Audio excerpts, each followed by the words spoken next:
ഈശോയുടെ തിരുഹൃദയ വണക്കമാസം 27-ാം ദിവസം. ജപം.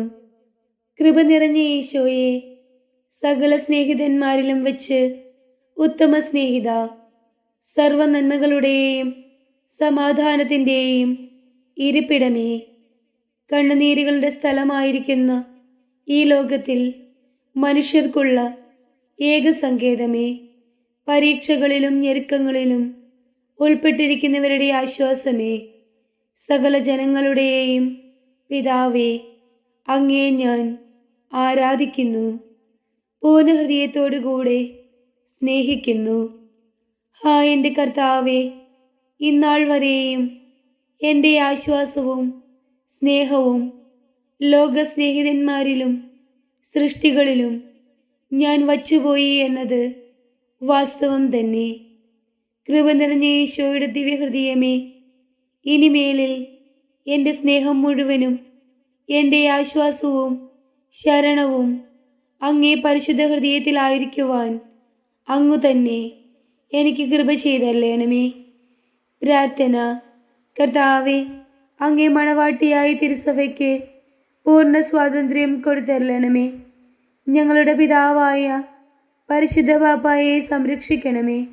എല്ലാവരും അങ്ങേ ഏക സത്യസഭയെ അറിഞ്ഞ് ഏകയിടേന്റെ കീഴാകുന്നതിന് വേഗത്തിൽ ഇടവരുത്തണമേ. നിർഭാഗ്യപാപികളുടെ മേൽ കൃപയായിരിക്കണമേ. അനുഗ്രഹത്തിന്റെ അമ്മയായ മറിയമേ, ദിവ്യഹൃദയത്തിൻ നാഥേ, ഞാൻ അപേക്ഷിക്കുന്നതും ആഗ്രഹിക്കുന്നതുമായ സകല വരങ്ങളും അങ്ങേ ശക്തമായ മധ്യസ്ഥതയിൽ ശരണപ്പെട്ട് അങ്ങ് വഴിയായി ലഭിക്കുമെന്ന് പൂർണ്ണമായി ഉറച്ചിരിക്കുന്നു. ആമേൻ.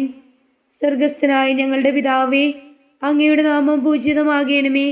അങ്ങയുടെ രാജ്യം വരണമേ. അങ്ങയുടെ തിരുമനസ് സ്വർഗത്തിലേതുപോലെ ഭൂമിയിലും ആകണമേ. അന്നു വേണ്ടുന്ന ആഹാരം ഇന്ന് ഞങ്ങൾക്ക് തരയണമേ. ഞങ്ങളോട് തെറ്റ് ചെയ്തവരോട് ഞങ്ങൾ ക്ഷമിച്ചിരിക്കുന്നത് പോലെ ഞങ്ങളുടെ തെറ്റുകൾ ഞങ്ങളോടും ക്ഷമിക്കണമേ. ഞങ്ങൾ പ്രലോഭനത്തിൽ വീഴാനിടയാകരുതേ, തിന്മയിൽ നിന്നും ഞങ്ങളെ രക്ഷിച്ചു കൊള്ളണമേ. ആമേൻ. നന്മ നിറഞ്ഞ മറിയമേ, നിനക്ക് സ്വസ്തി. കർത്താവ് അങ്ങയോടുകൂടെ സ്ത്രീകളിൽ അങ്ങ് അനുഗ്രഹിക്കപ്പെട്ടവളാകുന്നു. അങ്ങയുടെ ഉദരത്തിന്റെ ഫലമായി ഈശോ അനുഗ്രഹിക്കപ്പെട്ടവനാകുന്നു.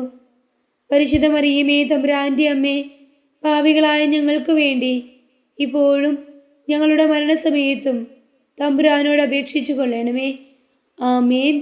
പിതാവിനും പുത്രനും പരിശുദ്ധാത്മാവിനും സ്തുതി, ആദിയിലെ പോലെ ഇപ്പോഴും എപ്പോഴും എന്നേക്കും. ആമേൻ. സുഹൃത ജപം.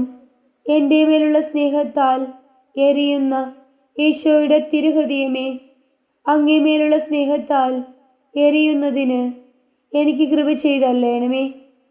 സൽക്രിയ. ഈശോ മിശിഹായുടെ ദിവ്യഹൃദയത്തെ സന്ദർശിച്ച് സംഭാഷണം നടത്തുക.